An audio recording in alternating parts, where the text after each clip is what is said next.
start with our exercise questions, and with the questions, we will recall the theory what we have learned in the classroom.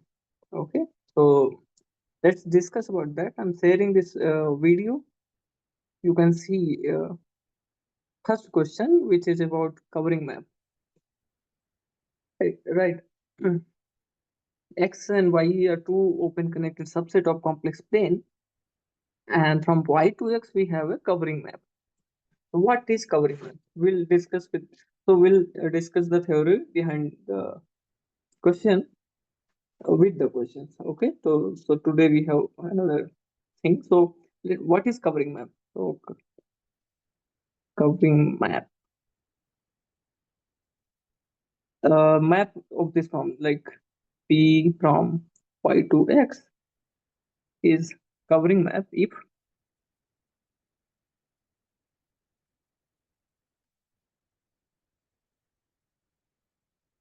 what happens, for every point X inside X there exists an open neighborhood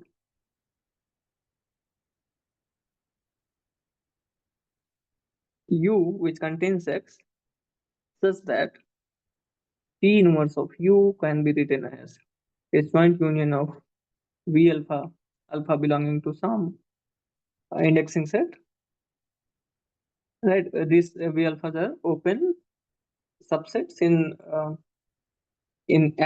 Y, sorry, in the domain, and such that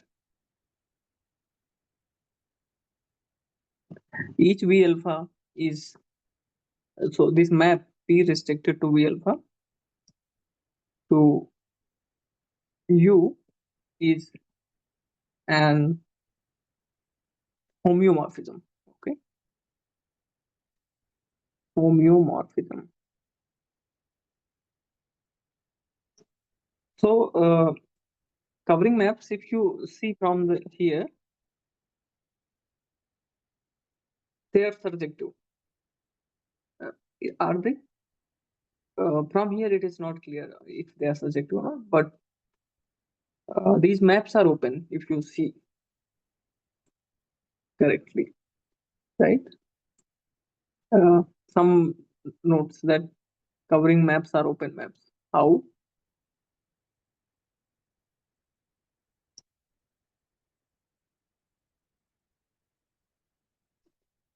So if you think what are open maps? Open maps are basically which send open sets to open sets, right?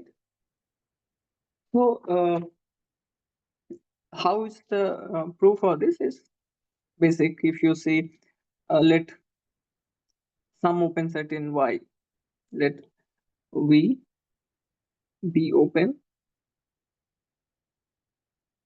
and pick some point also. Let's say T be an interior point, something like that. So its image would be also an interior point. Okay. Uh, we write not write. We don't write like this.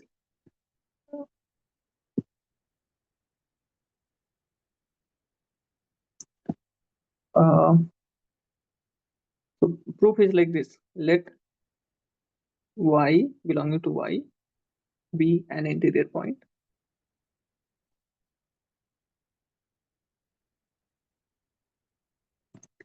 Then what happens? P of Y, which is X,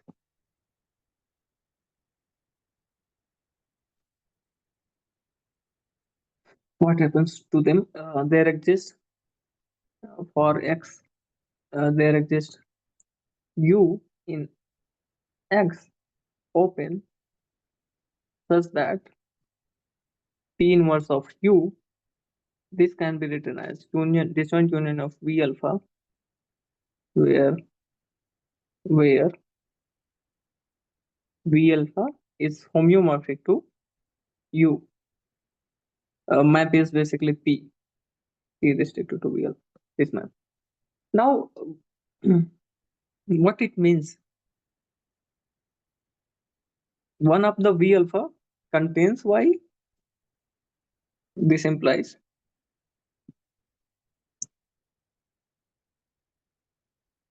implies one of the V alpha contains Y and is open. V alphas are open. Note that each V alpha is open. This will imply that P of Y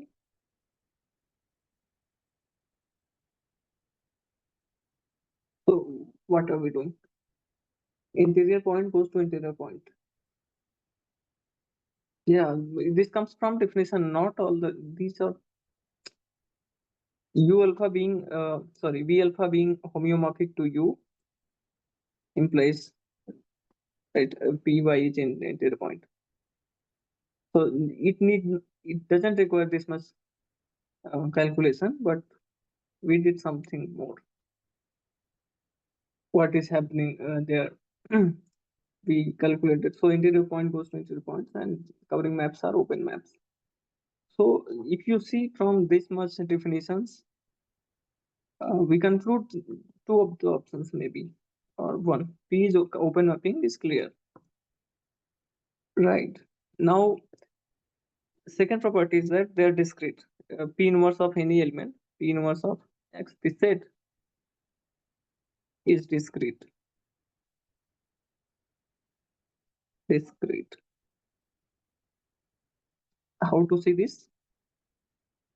So, you see any neighborhood, there exists an open neighborhood. There exists neighborhood of X. It's a U such that uh, P inverse of U, this can be written as disjoint union of V alpha, alpha belonging to some indexing set. So if you and one more thing that says that okay with P restricted to V alpha from V alpha to U homeomorphism being homeomorphism.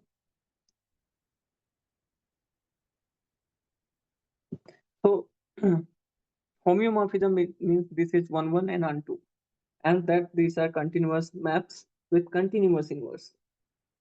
So 1 1 would imply that there exist these neighborhoods V alphas corresponding to each element of P inverse of X.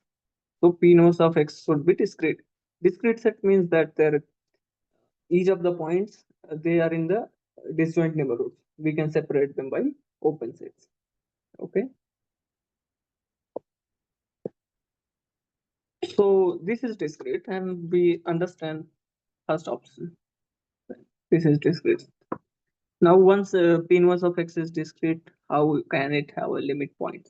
So second option is incorrect. Okay. Right. Now we have last two options. Here we are now in our complex analysis. We have to use somehow because not all the options are topological nature. Okay. So let's see what is they're doing. For every open connected subset omega of C, holomorphic function from omega to X, we can lift the function G with respect to P to an holomorphic map G tilde from. So you know the lift. So we are given lifting.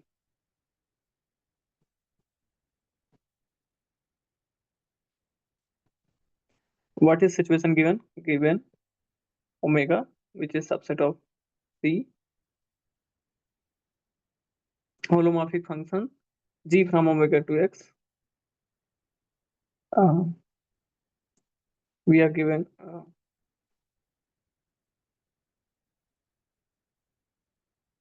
omega to X, and then we are also given omega to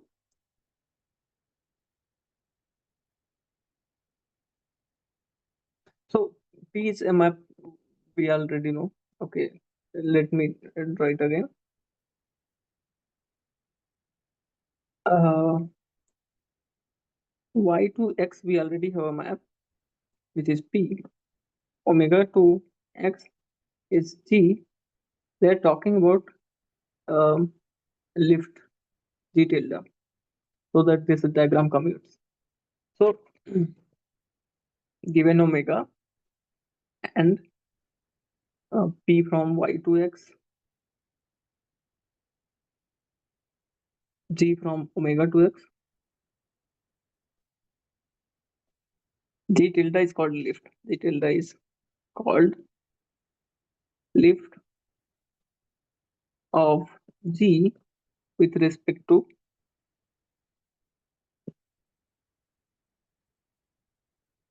P.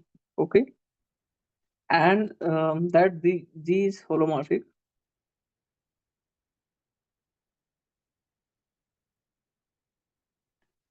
And what is the actual question? We can lift function G for every omega when G is holomorphic. Are we able to lift or not? So this question was discussed in the classroom. If you see, we cannot get all the lifts, right? When I'm giving you counter example B for the counter example. It was discussed in the classroom, so don't think too much. So what was omega? Let omega be C star. C star means C minus 0. Then and G map be exponential. Then sorry. G we can take identity map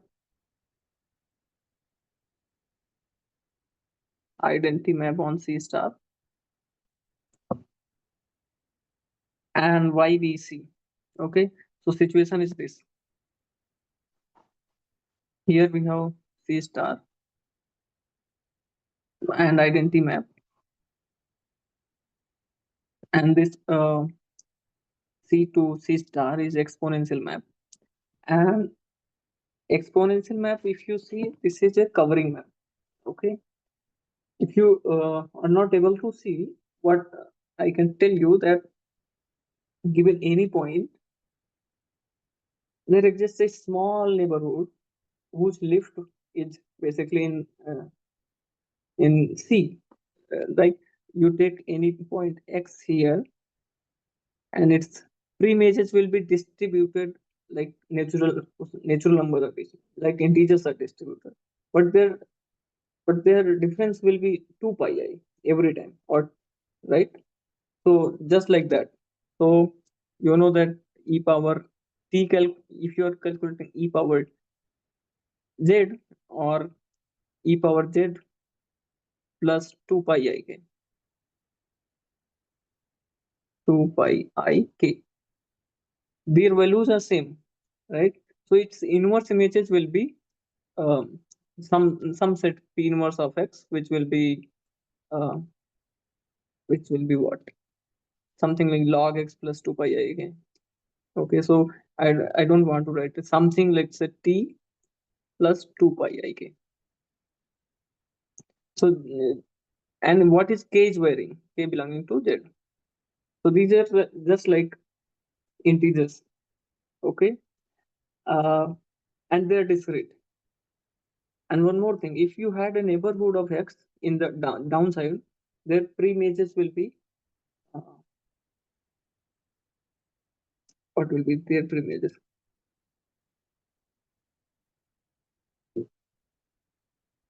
They will be also homeomorphic to this. So this is the local homeomorphism. It is checked in the class. I'm not going to check this. And what is the lift here? There is no lift for this. So here in this situation, P is equal to exp. then G tilde does not exist. We have already checked in the last class, maybe G tilde does not exist. Uh, it is called, it is referred or called whatever.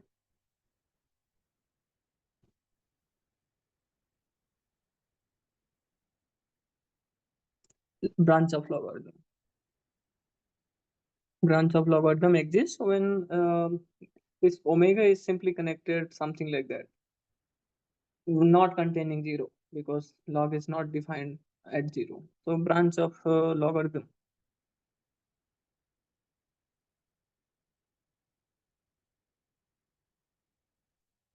So this is a counterexample. General domain we don't have lifts, so this is wrong. Okay, next part is it is an open connected subset which is simply connected and locally connected, locally simply connected. Then G from omega to x is a holomorphic function again. Then we what is that? We can lift the function G with respect to P. Yeah, this is fine. We can lift now. So the problem in the logarithm case was we don't need zero. It would any omega be simply connected and zero does not belongs there, then we can lift, right?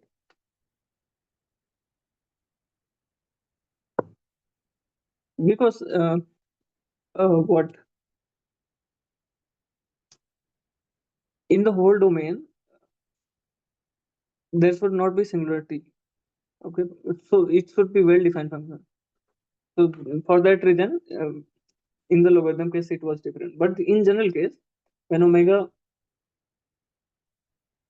is simply connected, we can lift them. The good thing is that it's just topological. We don't need G tilde to be holomorphic like that. But it may turn out that G tilde, the lift, be holomorphic. Okay, how is it defined in general? When omega is simply connected, lift exists. G tilde, a lift. It may be not unique. A lift exists. How? It is defined? So because our situation is nice, omega is simply connected, locally simply connected, everything. So from any path, from any point to another point, we have a path. And we had path lifting lemma. In good situation, we can lift the paths. So uh, I'm just drawing the picture. You understand? It is done in the classroom. So let's say this is y, this is x, this is omega. Now it is omega is path connected, simply connected, everything. So and P is covering map. Here we have G. We want to lift somehow. We want a definition of G tilde. So how is G tilde defined? G tilde of, let's say, fix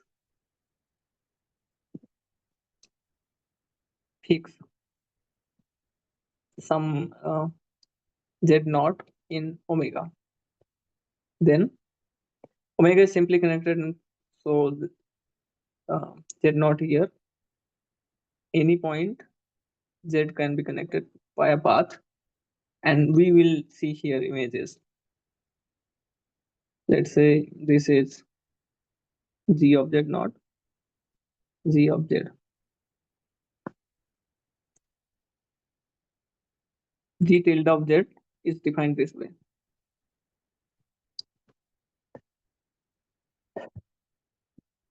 These paths, let's say this is gamma, this is G of gamma. G of gamma can be lifted. So let's fix one of the point we need to fix where to send Z naught. So for that reason, I think at least one point we could define. Uh, let fix Z naught and one of the uh, W naught maybe or Y naught. Y naught in Y, not in Y actually P inverse of G of Z naught. So after fixing these two things, G tilde, sorry, G gamma, this path in X can be lifted to X, sorry, Y.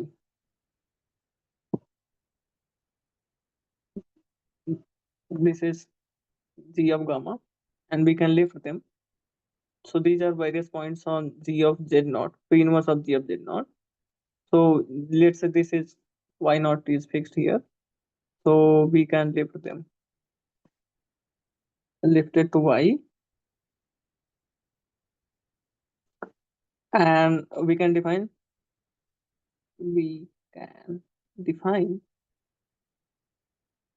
G of G tilde of Z is equal to terminal point of P inverse of G of gamma. So this lift is lifted can be lifted to Y uniquely. Now, why uniquely now? Because we have fixed a point in where it should start. Okay, we can define this way the terminal point of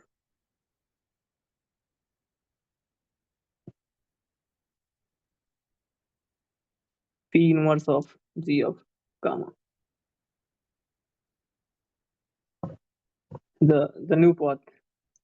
And why it is well defined? It's just because if we had a different path, let's say gamma prime or gamma, let's say okay, gamma 1, then we had its image will be something like here, G of gamma 1.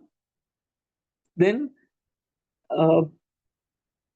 because omega was simply connected, these two paths are homotopic in omega.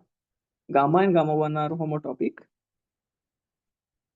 So their images will be also homotopic. G of H will be homotopy between G of gamma and G of gamma 1.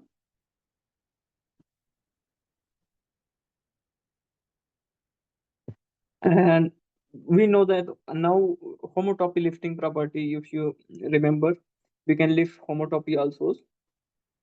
We can lift homotopy. So this will imply that n points of P inverse of gamma either gamma gamma 1, G of G of gamma 1, or their pullbacks, because we are fixing always one initial point is fixed, this Y naught. Um, so P inverse of gamma, G of gamma,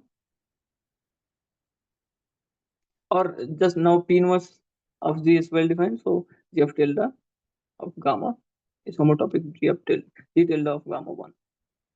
So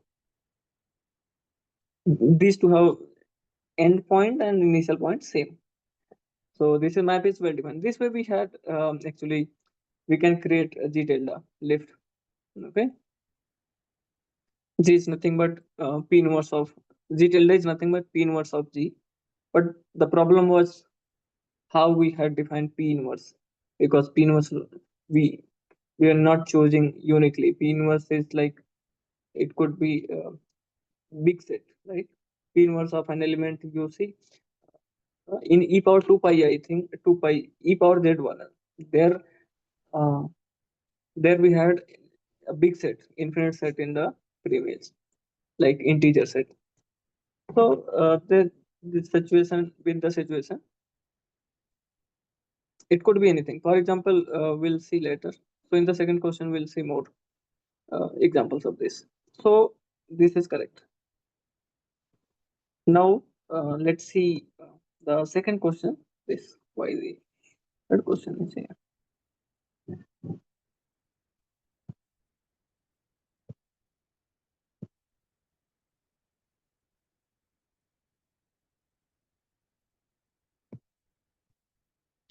Okay, so in the second question, we have a map from C star to C star, uh, a cube map. Let gamma be unit circle e power it. Which of the following statements are correct? The function f is holomorphic function which is local homeomorphism with a holomorphic inverse. You can directly check with this. So what is this situation? Is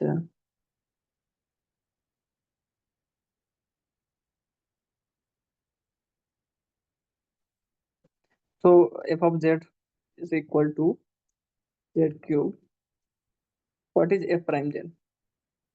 It is 3z square, which is non-zero for every z in C star.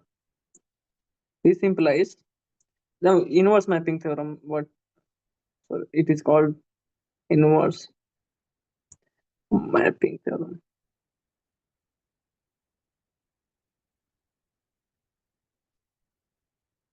Inverse mapping theorem says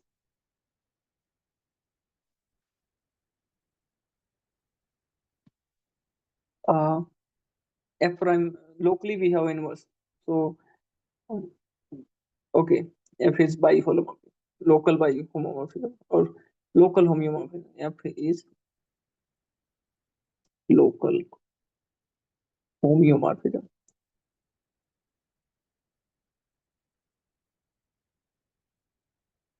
Now it was just homeomorphism, but inverse will be holomorphic. Why? F was holomorphic and F composite G is holomorphic because F composite G is identity. Let's say G is F inverse of F, then F composite G is identity. And you know that F prime never vanishes. So G is also holomorphic. What will be G prime at some point G prime of let's say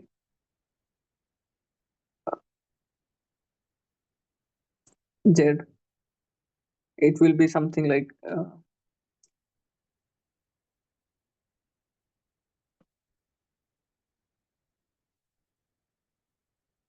so we have this equation uh, F composite G is equal to identity. So use the so what is that? And G composite F is also identity. So chain rule you can use and G prime of F of Z will be here identity will give you 1.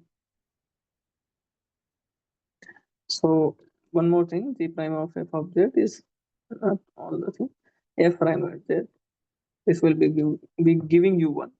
Now you know that G prime of F of Z will be 1 by F prime Z.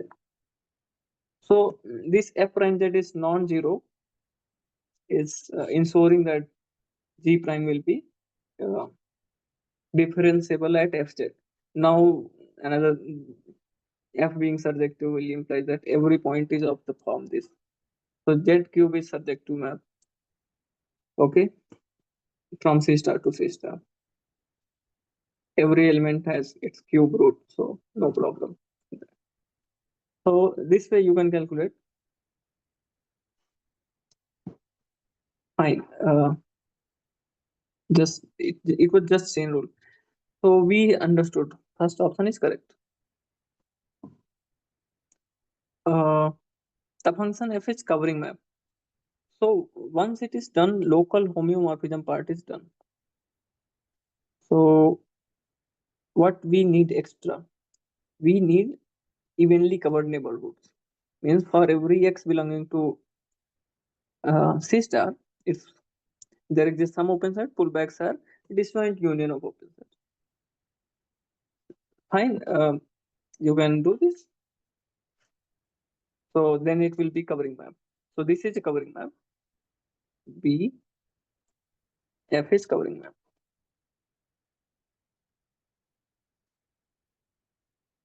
Given any,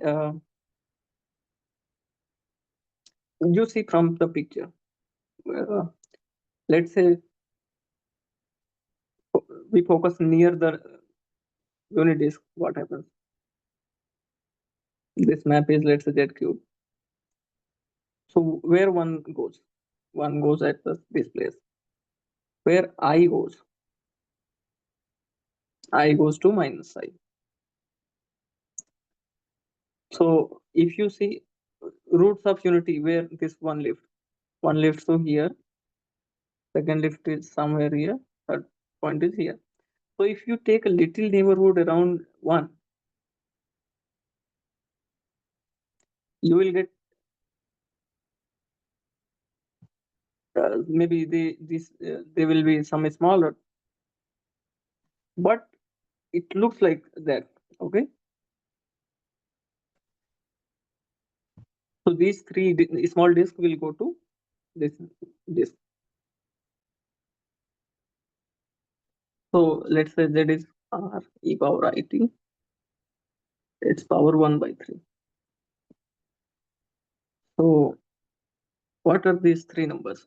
So R power 1 by 3 will be fixed in every time, and e power it by 3 is, and the second, okay, these are all R e power 1 by 3 as it is, into e power I t by 3 as it is, into omega, and R power 1 by 3 e power I t by 3 into omega square. This will be that set. So this we have three cube roots. So this is F inverse of Z.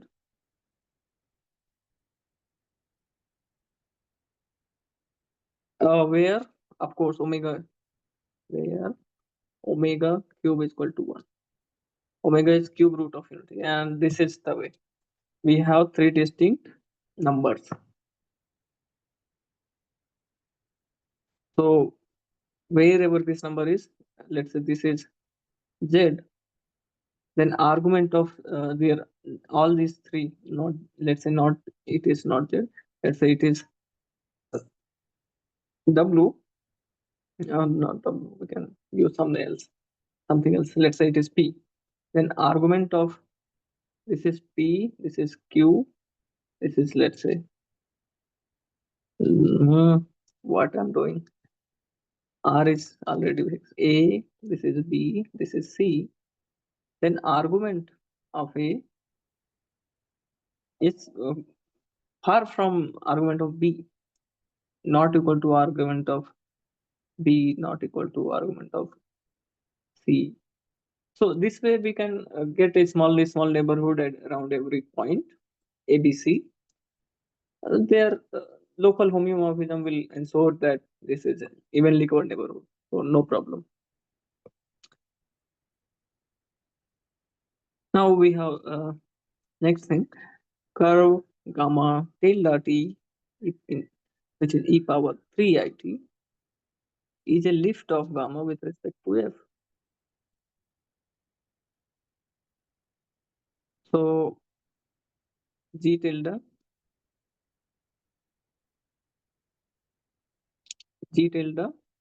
is lift if we have commutative diagram. If g tilde of f becomes lift of what with respect to f,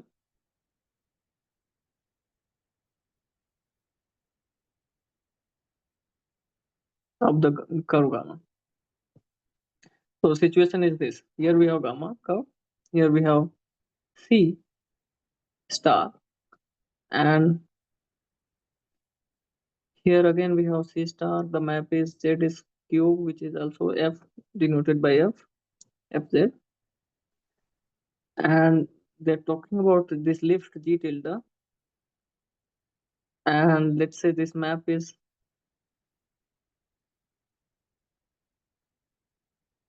what is this map in the first map is gamma. So let denote not gamma here, but 0, 1, because it is path. Then gamma tilde, they're denoting by gamma tilde, so not G tilde. We have to take gamma tilde here. So the situation is this: when it is lift, it would be lift if uh, first apply gamma tilde, then F, it should become gamma. Is this the case? So let's apply on some number gamma tilde t into composed with F is equal to what? So what is gamma tilde t is given here, e power 3it, F e power 3it. Now what is F? F is just giving you cube, so it becomes e power 9it, which is different from gamma t. Gamma t is what? This is e power it. If this is 9it, this is it. So uh,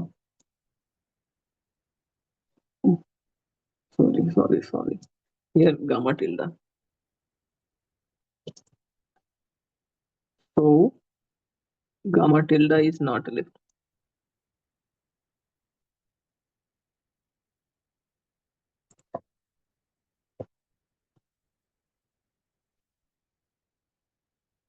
So we have a gamma tilde is not a lift. This is wrong. And the next part is it by 3. When you will cube it, you apply F on it. It will become 3 into it by 3, and it will become e power it only. So D is true. F of e power it by 3 is equal to, for it by 3 cube, which is e power it, which is gamma t. So now the last option. Every closed curve in C star can be lifted to a closed curve with respect to F. Closed curve can be lifted to closed curve. Can we do that? Let's see. E part. False. It is false. You look into this curve.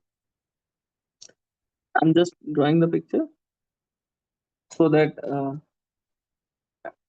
no need to write all the things. So we take this curve on the unit circle. Let's say gamma t b e power it, t belonging to 0 to 2 pi. This is closed curve.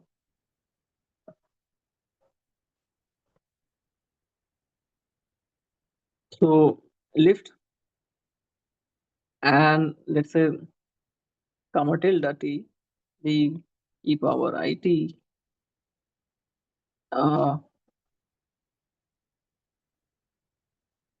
from let's say t by 3, t again belonging to 0 to 2 pi. This is a lift. Is a lift. But gamma tilde is, so this is gamma tilde somewhere here.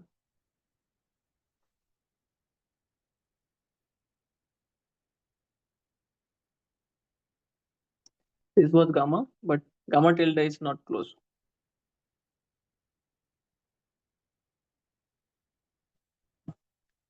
Closed curve. Closed curve means initial point and terminal point, they're different. Okay, this way. Now that we understand, we can go to next question, which is third. Let's see third question. Is what we need to prove? F from D is unit disk, open unit disk. Okay, holomorphic function on unit disks says that f of 0 is equal to 0, a prime is 0 is equal to 1 and f prime at z, this modulus is bounded,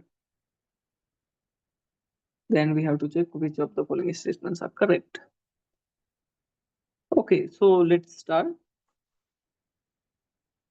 We have power series expansion of f something around 0. Then the thing to show is that all of the coefficients in the power series, their modulus is bounded by 2.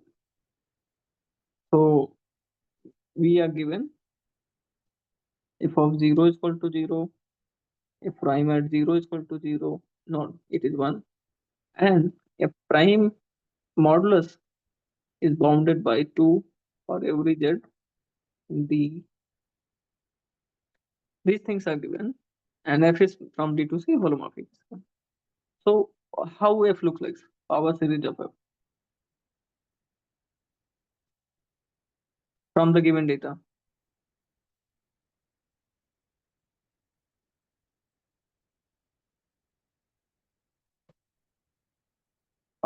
Fz is equal to, it is no constant term because f0 is equal to 0. So and f prime 0 is equal to 1 implies z plus something a n z power n bigger than equal to 2.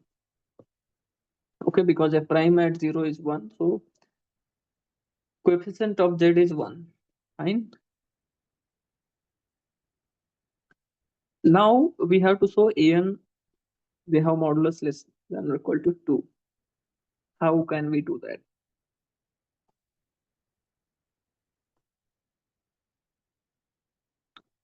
So an, we know that how is an defined? An is given by nth derivative at 0 by n factorial, right? And also given by 1 by 2 pi I integral or gamma. Gamma unit is unit circle. So gamma is again fixed. Gamma is unit circle. So because what? Map is not defined on D, so we can take not unit disk, but we can take something like this. Something like this. I'm writing down gamma t is equal to r e power I t. T belonging to 0 to 2 pi, and r is strictly between 1 and 0. Something, some data like this. So over gamma, the integral of f z by z power n plus 1 dz. So this is integral. This was one of the Cauchy formula, higher order formula for derivatives. Now we will use them. How should we do this? Modulus of fz, we don't know anything. Modulus of f prime z, we know something. So how can we relate them? When f is holomorphic on D implies f prime is also holomorphic on D. So now we'll use some formula for f prime. If we had f prime z by z power n, what it would have been? Its integral over gamma dz would have been f prime n minus 1 the derivative, sorry, 1 by 2 pi I multiply here. Then this would have been what derivative? N minus 1 the derivative of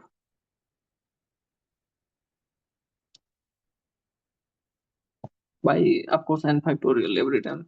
So this is this not, we don't write like this, we write like this: f prime n minus 1 the derivative at 0 divided by n minus 1 factorial.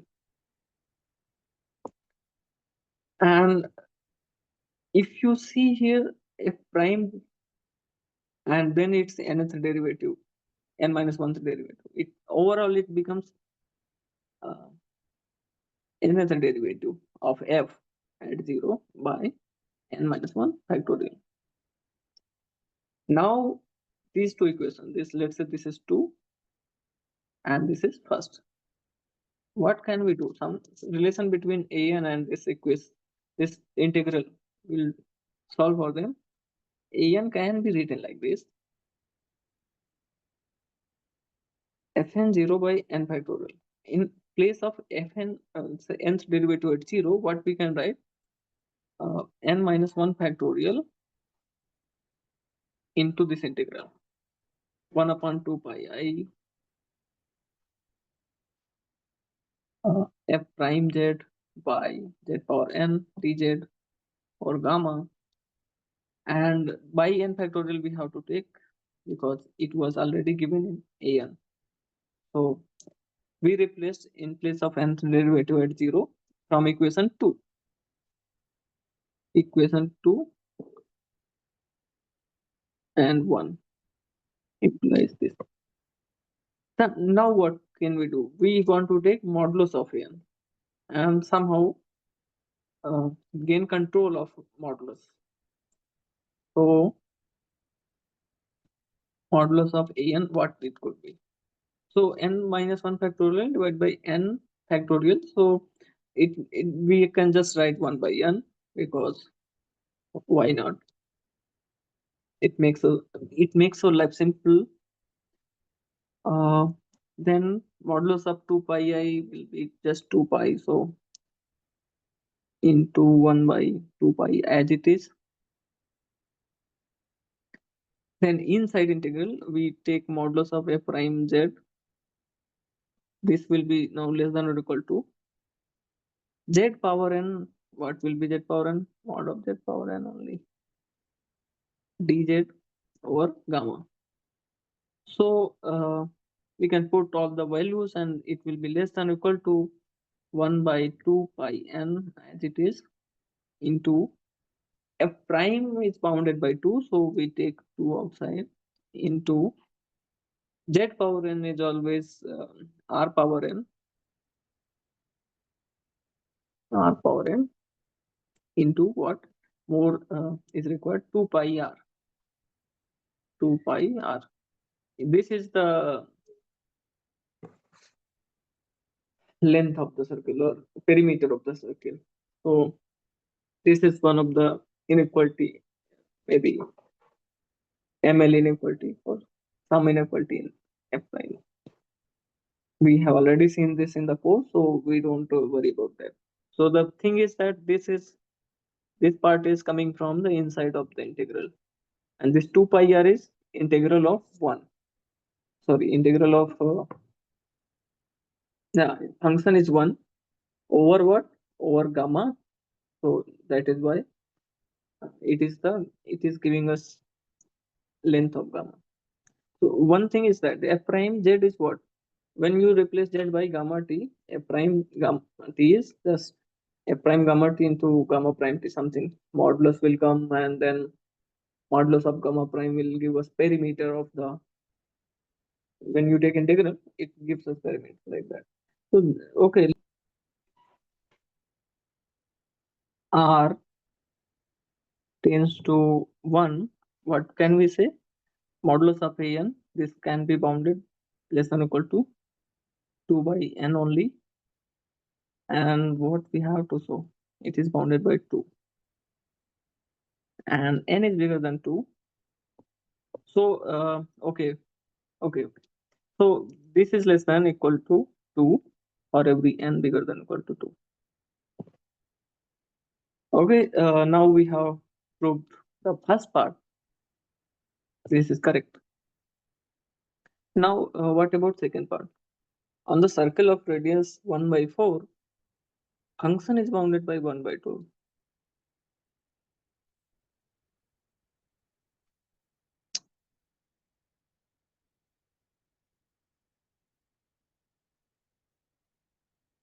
How can we do that?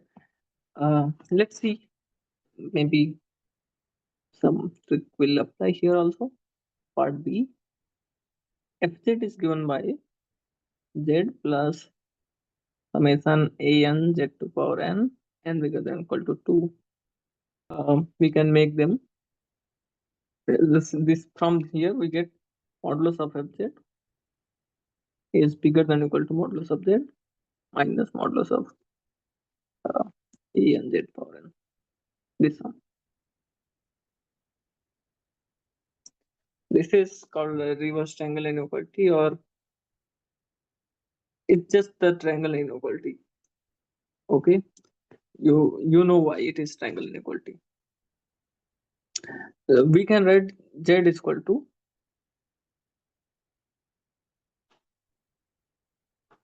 fz minus or plus doesn't matter when you take modulus. So, okay, so fz minus some e and z power this thing, these two things, and use triangle inequality now. Now then, modulus of z is less than or equal to modulus of mod z plus modulus of the box thing, this power series. This is also a complex number because it is a convergent number, convergence power series. Then you send this power series on the left side, and then fz will be bigger than modulus z minus this. So this is triangle inequality only, triangle inequality. What is this value? So the biggest, so on this circle, when is this biggest number? So we put them. Modulus of z is 1 by 4 because this is on mod z is equal to 4. Minus, and this is a constant number if you see. When you put z is equal to, sorry, mod z is equal to, okay. So one more thing here to require, this is mod a n z power n.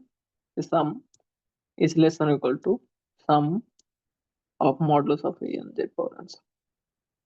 So this is again triangle inequality. So we have to subtract this biggest number. This is the biggest number, and we subtract them, we get more small quantity. So this is modulus of sum of a n z power n.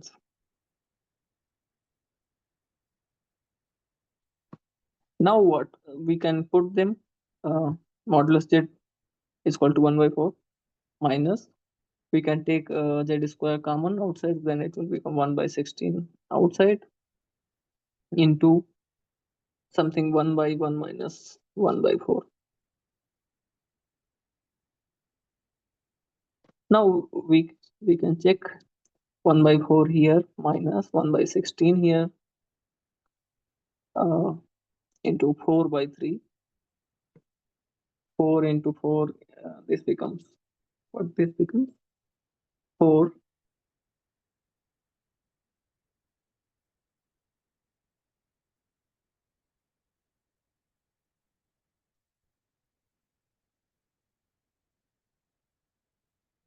Then what it is? 1 by 4 minus 1 by 12. And this gives us, here we have to put 2,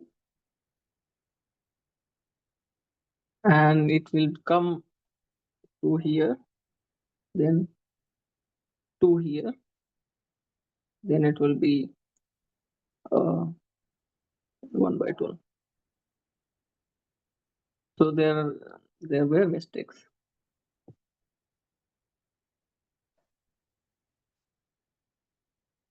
Modulus of an is always bounded by 2. We are using this. Okay, so now we know that fz is bigger than 1 by 12 on the circle. This is correct. Let's see, third option. We have this disk of radius 1 by 12, then the question is there exists z inside disk of radius 1 by 4 such that f of z is contained is equal to omega this w. Uh, I think this is now C follows from Rose's theorem. Rose's theorem. What this says, we just now proved that uh, fz has modulus bigger than or equal to 1 by 12, and 1 by 12 is again bigger than modulus of z because modulus of w because w is inside disk of radius 12. This is bigger than modulus w. Then fz and fz minus w. So fz and fz minus w. These two functions have same number of zeros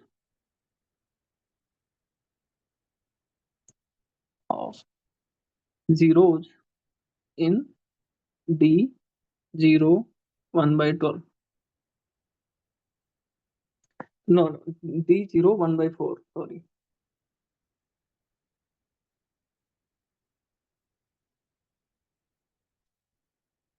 Fine, because this inequality is happening and at the boundary.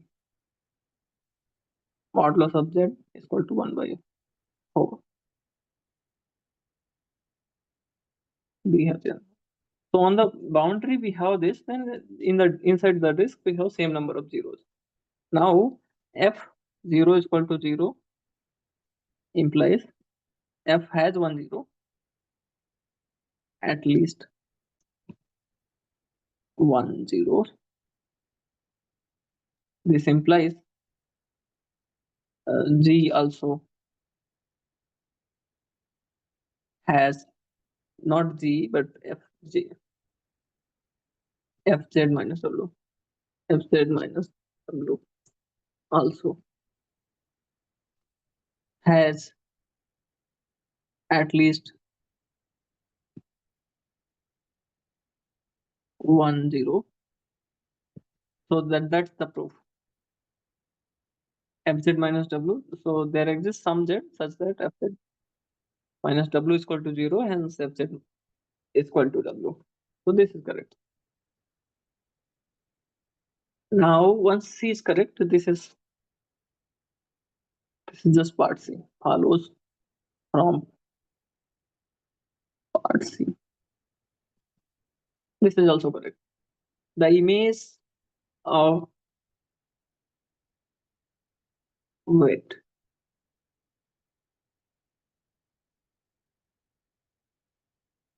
So D01 is contained in D01 by 12. This is contained in f of d of 0 1 by 4.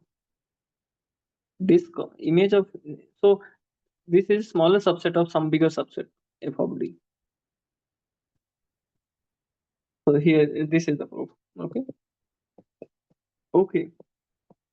So let's see the last question. There exists non-constant entire functions such that for all z in C, Vz is non-zero. For A, what we do in the very last theorem, what is Little-Picard theorem? Little-Picard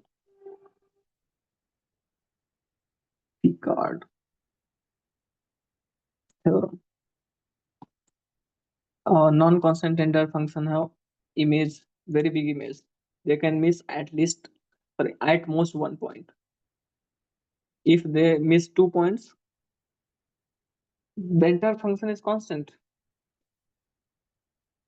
A non-constant entire function can miss at most 1 point.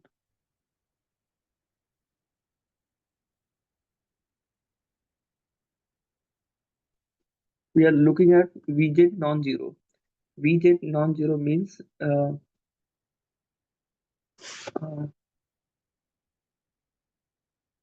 these all these points are missing. Uh, when Vz is zero, for example, all the real numbers. So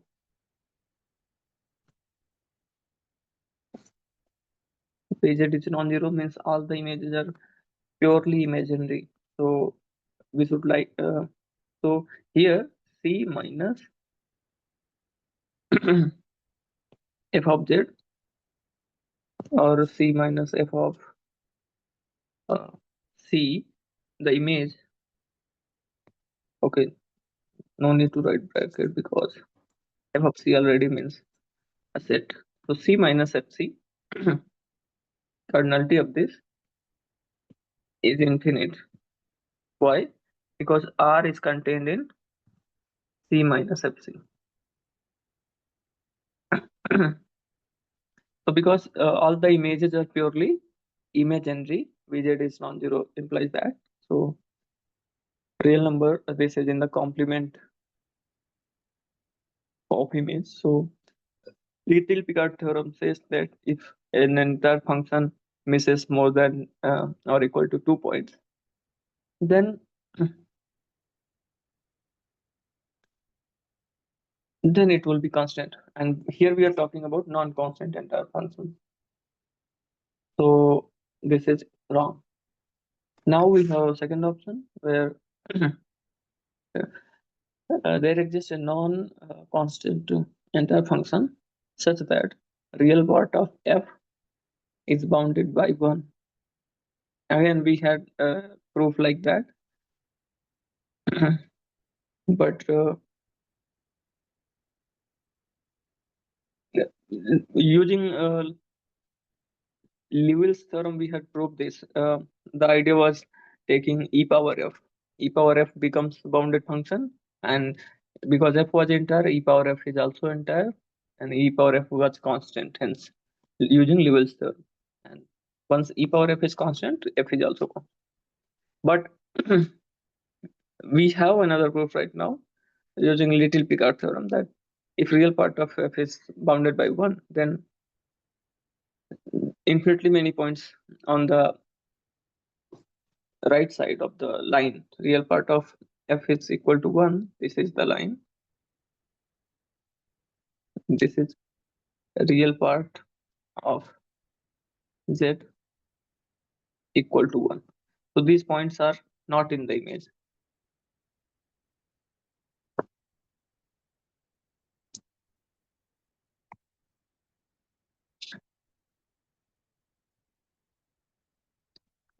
So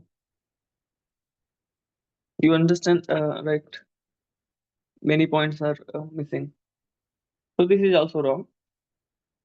Again, there exists non-constant function, entire function, of course, which is bounded on real axis. Can we? Okay, I remember one function, sine function. Sine function on real is bounded, right? So this is true. We give an example is sine z. Sine z is bounded function bounded by 1 and minus 1. Okay, on real axis. Now we have a fourth option. There exists a non-constant entire function which is bounded on both real and imaginary axis. Square also. Sine z square. What happens to this?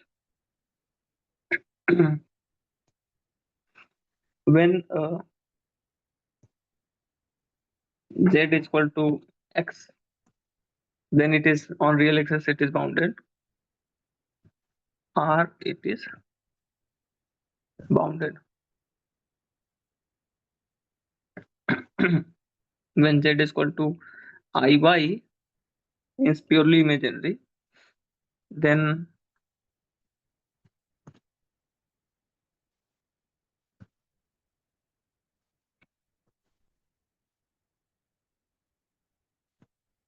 what happens? Z square, if you take, it becomes minus of y square. Then sine z square becomes sine of minus y square. Again, it is bounded because minus y square is running in real axis. It is bound.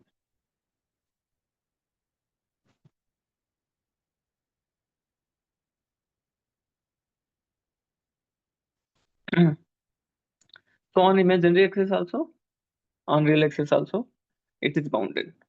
So we get such a function. So this is correct. How about last option? Very last option. If f and g are entire functions such that e power f plus e power g is equal to 1 for all z, then f and g are necessarily constant functions.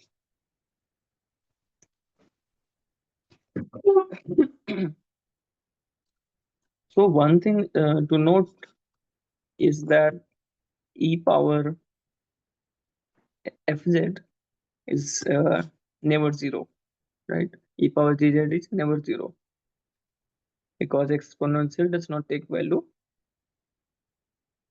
0, right? So how to do this? Let's think about this.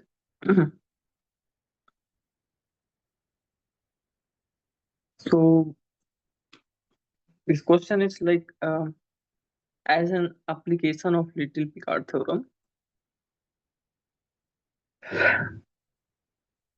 How many times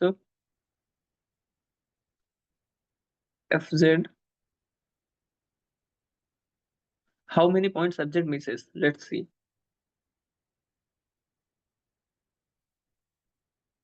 Fz cannot be 0, right? So E fz is not equal to 0. This is my first claim. Claim 1. Why? It's just because if fz is 0, then for some z fz is, let's say, 0.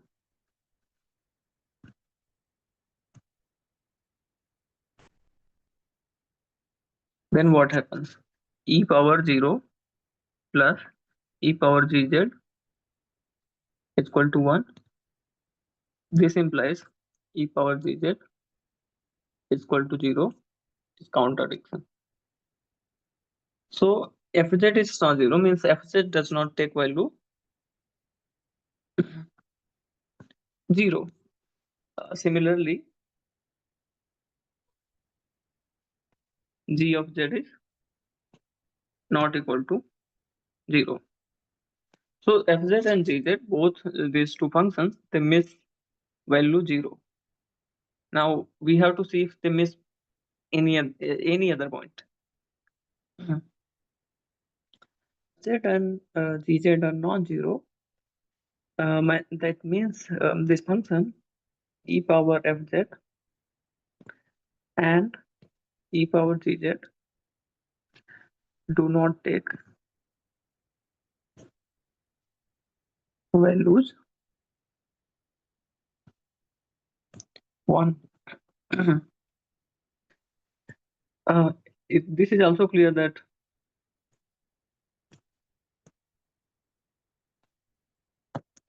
e power fz and e power fz gz they do not take value 0, right?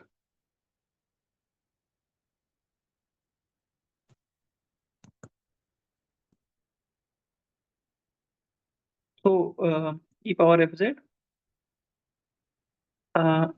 is constant and e power gz is r constant.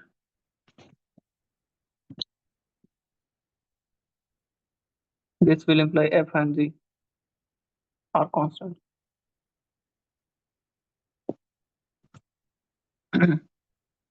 Please like, subscribe, and share this video. Thank you. Bye bye.